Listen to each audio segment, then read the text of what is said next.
नमस्कार। आज के शब्द ज्ञान में हम देखेंगे पूर्व और उत्तर के बीच की दिशा, उसे हम ईशान कहते हैं। पूर्व और उत्तर के बीच की जो दिशा होती है उसे हम ईशान कहते हैं।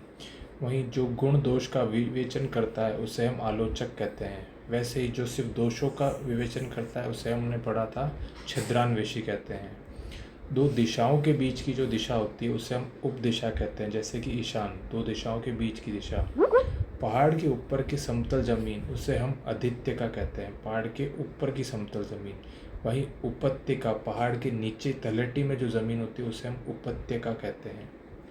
आज के मुहावरे और लोकोक्ति में हम देखेंगे अंगूठा चूसना यानी चापलूसी करना। वहीं होठ चबाना का मतलब होता है क्रोध करना। खाक छानना यानी व्यर्थ में ही भटकते रहना। आगे हम देखेंगे गरीब की जोरू सब गांव की बोझाई, यानी कमज़ोर व्यक्ति होता है उसका लाभ सब उठाते हैं। आगे जितनी डफली उतनी राग, यानी जितने लोगों से पूछेंगे उतने ही विचार, उतने ही हमें समाधान मिलेंगे। आगे हम देखते हैं युग्म शब्द में कोर यानी किनारा। वहीं कौर का मतलब ग्रास यानी निवाला। चपत का मतलब थप्पड़ होता है, वही चंपत का मतलब गायब होना।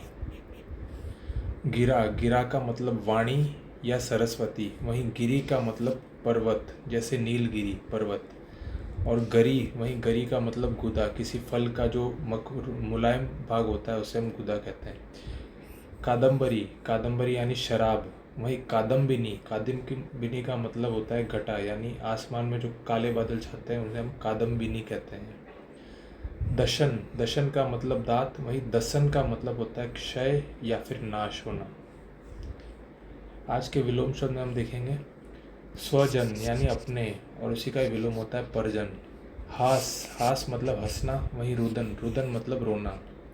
सैव्य का मतलब होता है स्वामी, वहीं इसका विलोम होता है सेवक।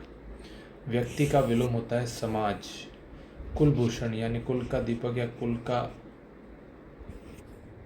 हीरा, वहीं उसका विलोम होता है कुलदूषण। आज के पर्यायवाची में हम देखेंगे दुर्ग का पर्यायवाची है आश्रय स्थल, कूट, कोट, कोट्यम, किला, गढ़, पुर, हिसार। धनुष के पर्यायवाची में हम देखेंगे कमान, कमानी, कारमुक, कौदंड। भगवान राम के धनुष का नाम कौदंड था। चाप, धनु, धनुहा, पिनाक। भगवान शिव के धनुष का नाम पिनाक। विशिखासन, शरायुध और शरासन। बंदर के पर्यायवाची में हम देखेंगे कपि, कीश, मरकट, वानर, शाखामृग यानी डाली पे जो रहता है वो शाखामृग, और हरि। पवन के पर्यायवाची में हम देखेंगे अनिल, पवमान, बयार, मारुत, वात, वायु, समीर और समीरण, जो बहता रहे चलता रहे। निंदा के पर्यायवाची में देखेंगे अपयश। एक हम याद रखेंगे अपवाद भी निंदा का पर्यायवाची है। बदनामी, बुराई और आलोचना। आज के पारिभाषिक शब्दावली में हम देखेंगे लीगल प्रोटेक्शन यानी विधिक संरक्षण। वे संरक्षण जो कानून द्वारा प्राप्त है उसे हम कहते हैं विधिक संरक्षण या लीगल प्रोटेक्शन। जुवेनाइल ऑफेंडर यानी जो कम उम्र किशोर जो अपराधी होते हैं उन्हें हम जुवेनाइल ऑफेंडर कहते हैं। इंटीग्रेशन का मतलब होता है एकीकरण। वहीं ओवरसाइट का मतलब होता है निरीक्षण करना या पर्यवेक्षण करना।